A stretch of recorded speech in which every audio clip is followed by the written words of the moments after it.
And Mr. President, since I mentioned the terrorist who's visiting with the president right now, let me kind of elaborate a little bit, because it's something that people are really kind of looking the other way right now. They don't know what is going on in Africa.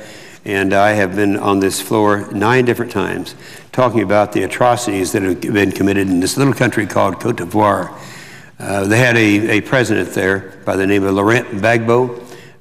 He and his wife were great people, friends of this country. And an election took place that I stood here and showed how it was fraudulent. And a guy, his name is Alassane Ouattara.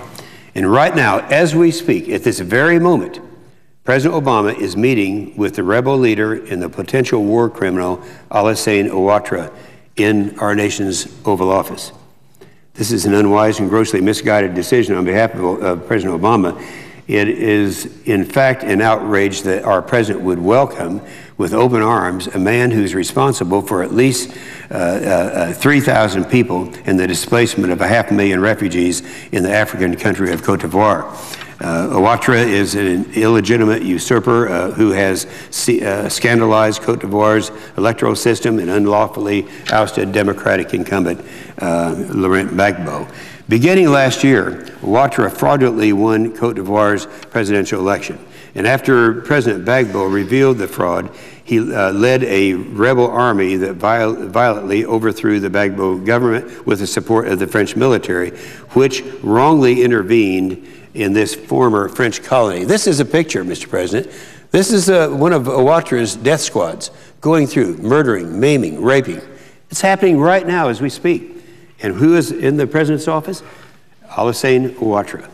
As a result, Amnesty International reported on July 28th that 500,000 Ivorians are displaced in post-election violence and are prevented from returning home because of a climate of fear that continues to reign in this country. Amnesty International specifically singles out Ouattara's security forces and his state-sponsored militia composed of dozens of dozos, they're called, who continue to target pro-Gbagbo ethnic groups.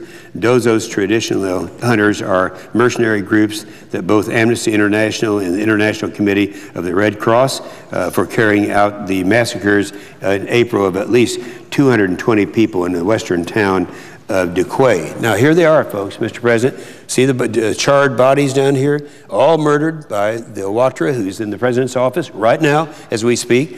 There's the executions going on. There's the burning and beating the back of one of the opponents, one of the political opposition. And that's what's happening today.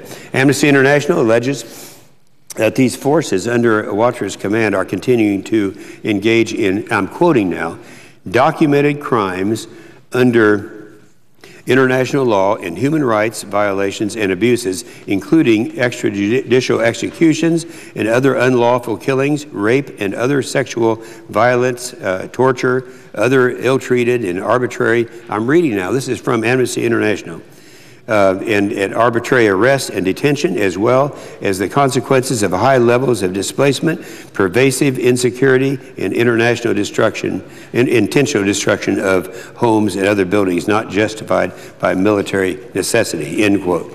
And what they're talking about is this. You can see this person being tortured to death. This actually was someone from the cabinet. Wasn't this one from his cabinet? Yeah, he was from the Gbagbo cabinet. And he's tried to make the statement, Ouattara has tried to say that he's hiring some of the Gbagbos, the previous administration. That's what he's right in the middle of killing. He died right after that. This right here, they're executing someone. This is another person that was they found was a Gbagbo supporter. This is happening today as we speak.